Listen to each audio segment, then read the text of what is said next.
आज इस भारत के लोग चंद्रमा पर पहुंच रहे हैं, मंगल पर पहुंच रहे हैं और यहाँ तक कि सूर्य पर आने की भी बातें कर रहे हैं। परंतु ये चंद्रमा, ये सूर्य, ये मंगल, ये सौरमंडल आखिर किसने बनाया है? क्या आपने कभी इस पर अपना विचार ले जाने का प्रयास किया है कि जो प्राकृत है, जो पृथ्वी है, जल है, वायु है, आकाश है, वायुमंडल है, भूमंडल है, सूर्यमंडल है, ग्रह है, नक्षत्र है, तारा है, इसे किसने बनाया? और वे सारे ग्रह नक्षत्र, वो सारे वायुमंडल, भूमंडल, वो सारे सूर्य और चंद्रमा आपके अंदर निहित है। आप सूर्य तक जाने के लिए सोच रहे हैं तो इसमें भी उस परमात्मा कृपा है। आप अंतरिक्ष में जाने के लिए सोच रहे हैं तो भगवान कृपा है। आप चंद्रमा पर पहुंचने की बातें कर रहे हैं, जा रहे हैं, तो ये भी ठाकुर जी की कृपा है।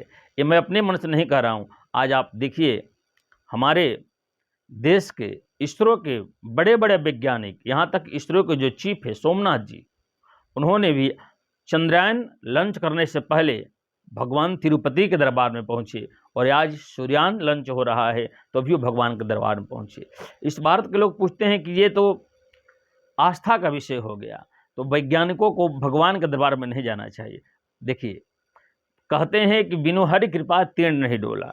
जहाँ दुनिया की कोई वैज्ञानिक नहीं पहुँच पाया, वहाँ पर भारत अपना झंडा जाकर गा रहा है, तो इसमें भारत के देवी देवताओं का, संतों का और परमात्मा का बड़ी कृपा है। सबसे पहले अगर कोई सूर्य पर पहुंचा था तो भारत के ही व्यक्ति हैं और भारत के रहने वाले हैं, जिनका नाम है हनुमान। और वैसे हनुमान जी सूर्य भगवान के पास पहुंचे थे, जिन्हें सूर्य अपने प्रकाश से हमेशा रास्ता देते थे। वो भी लोग भारत के रहने वाले थे, जिन्हें डायरेक्ट भगवान सूर्य से बात होता था। वो है सूर्यवंशी। इसके बाद जो भगवान राम के वंश थे उन्हें सूर्यवंशी कहा जाता था। इससे आगे थोड़ा सा परिवर्तन हुआ, उन्हें रघुवंशी कहा जाने लगा। इसी भारत के लोग, जिसे हम कर्ण के नाम से जानते हैं, द्वापर की बातें हैं, उनको भी डायरेक्ट सूर्य से वार्तालाप होता था और यहाँ तक कि वो कर्ण भगवान सूर्य के ही पुत्र माने जाते थे। और भी दुनिया का आप उल्लेख बताइए जो सूर्य तक पहुँचे हुए हैं। माँ कुंती, जिन्हें भगवान सूर्य ने प्रकट होकर उन्हें वो मंत्र दिया था।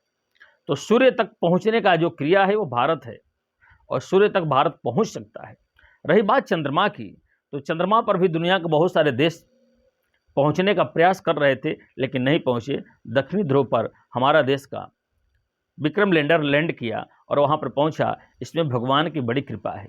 चंद्रमा जो हैं वो मन के देवता हैं और चंद्रमा जो हैं वो सूर्य के और भगवान नारायण के अति प्रिय हैं।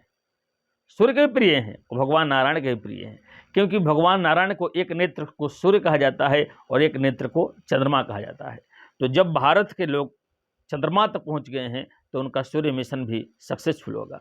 हम बहुत बहुत आशीर्वाद देते हैं और बहुत बहुत प्रार्थना करते हैं कि सूर्य मिशन भी पहुंचे और आप सब ईश्वर से जरूर जुड़कर रहिएगा। यही मैं आपको कहूँगा। बहुत बहुत धन्यवाद।